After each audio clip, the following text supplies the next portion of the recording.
Obama admin. Over LGBT law, we're not going to get bullied. President Obama's Department of Justice, DOJ, has declared war on the right of a state government to offer at least some guarantee to women that men won't be allowed unfettered access to their restrooms under the guise of gender identification. The move came as the DOJ issued an ultimatum to North Carolina demanding that the state take action by Monday, May 9, amending or repealing the controversial bathroom law passed in March that restricts bathroom access to the gender assigned at birth, rather than that with which a person claims to identify. The issue has become a touchstone for the LGBT community, who claim it is their civil right to use the bathroom of their choice regardless of any discomfort it causes to others. Governor Pat McCrory and Republican state leaders responded with Defied.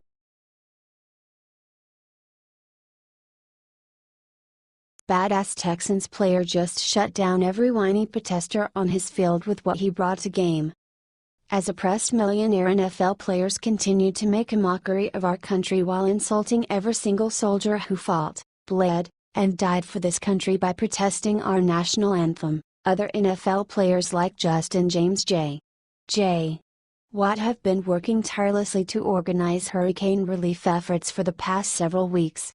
Watt, who is defensive end for the Houston Texans, raised a whopping $30 million just in the last week and a half alone, putting every kneeling douchebag in the NFL to massive shame. Rather than taking a knee or using his time in the spotlight to act like a gigantic jackass, Watt ran onto the football field for his first game since Hurricane Harvey with a gigantic flag, symbolizing the incredible spirit of Americans uniting after the catastrophe. A patriotic gesture that anti-American morons like Colin Kaepernick can't even comprehend.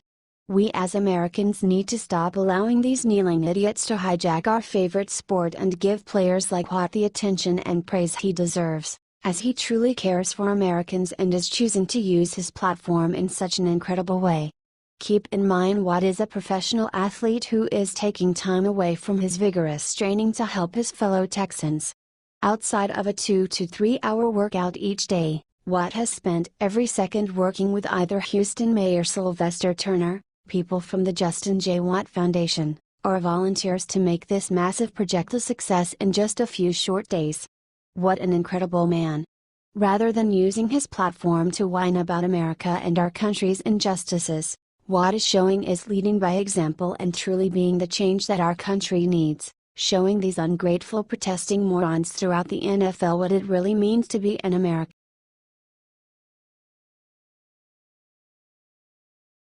Florida sheriff just pissed off every thug in his state with sign he put up after deputy shoots looter. Looters in Florida wasted no time getting what they wanted from people who had abandoned their homes and business for safety.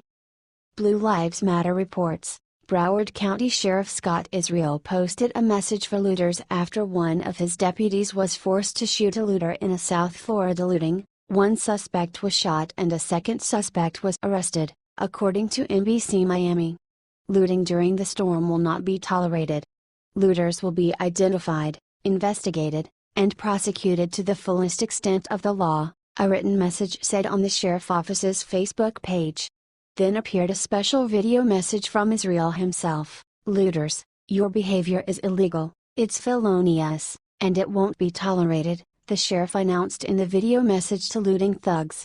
It's unscrupulous and deplorable to loot at a time when we're battling one of the major storms of the century.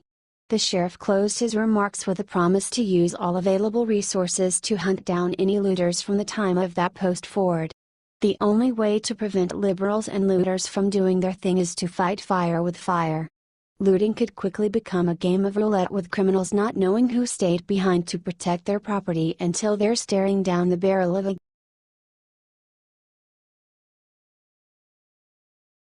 Dairy Queen just royally enraged every liberal in town with new sign they just put up overnight.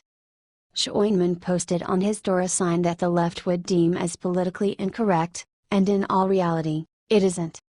The sign reads, "This restaurant is politically incorrect. We have been known to say Merry Christmas, Happy Easter, God bless America and give away free ice cream sundaes to veterans on Veterans Day." The bottom of the sign says in large letters, "In God We Trust." The sign was posted 4 years ago after a customer came into the establishment and complained that there was Christian music being played. The sign has hung there for the last 4 years without a problem, but that streak ended about a week ago when one snowflake saw the sign and took to social media to complain. Ashley Coleman saw the sign hanging outside the door and was triggered by the sentiment and needed to take a snapshot of the sign. Daily Wire reported, "Business is good," noted local CBS reporter Julie Parise, thanks in part to a sign that's hanging on the front door. Business owners in the area also came to Scheuenmann's defense. "We're all just liking each other and having fun." Dairy Queen has not dictated the owner take down the sign, but they did distance themselves from the poster in a statement. American Dairy Queen Corporation does not encourage our independently owned and operated franchisees to post non-business related messages in their locations or on their external reader board.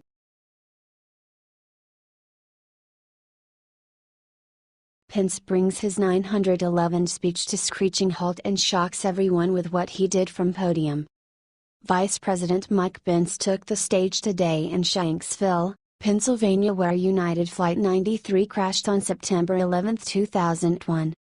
On September 11, 2001, Vice President Mike Pence was serving as a member of the House of Representatives. That morning Pence was scheduled to be in the U.S. Capitol building, Independent Journal Review explained. The U.S. Capitol building was the intended target of the hijacked United Flight 93, which had just taken off from Newark, New Jersey. As the trapped passengers on Flight 93 heard from family members that other hijacked planes were being used as weapons against their fellow Americans, they decided to take action.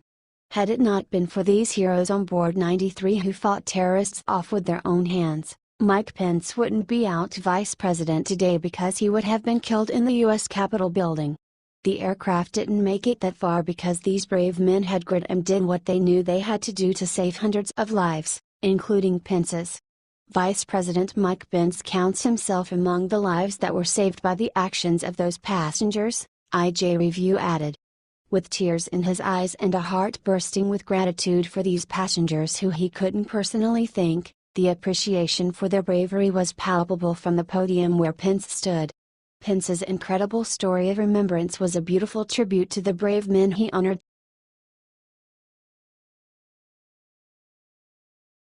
Breaking: Trump stopped Muslim White House advisor's disgusting plan just moments before it was too late.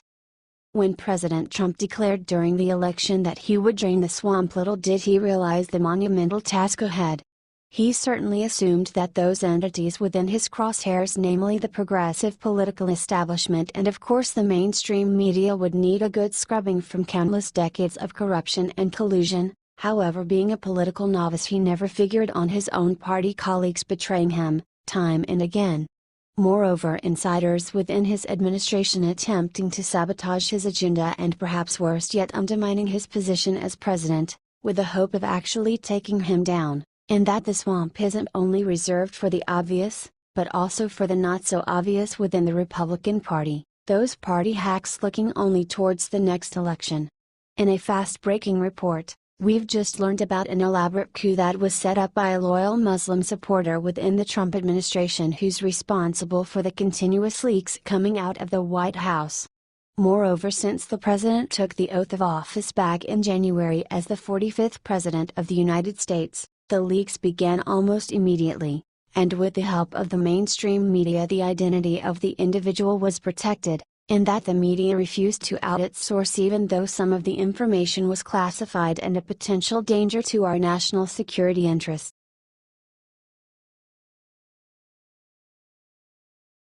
Breaking: Judge orders investigation into Clinton lawyers. A Maryland judge has ordered an investigation into 3 lawyers who helped Hillary Clinton scrub her private emails while she was Secretary of State. Washington Times reports, a Maryland judge ordered the state bar to open an investigation Monday into the 3 lawyers who helped former Secretary of State Hillary Clinton to delete her private emails. Circuit Judge Paul F. Harris Jr. said the complaints lodged against David E. Kendall, Cheryl Mills and Heather Samuelson were egregious and said the state bar couldn't brush them aside by calling them frivolous. There are allegations of destroying evidence, Judge Harris said at a hearing Monday morning, where he said the state's rules require the bar to conduct investigations no matter who raises the complaint, and can't brush accusations aside. The complaint was brought by Ty Clevenger, a lawyer who has pursued sanctions against Mrs. Clinton and her legal team in several venues, and who is also pressing the FBI to release details of its investigation into the former top diplomat. Bars in Arkansas and the District of Columbia, as well as federal courts, had brushed aside requests from Mr. Clevenger, who is seeking to have the lawyers suspended or disbarred.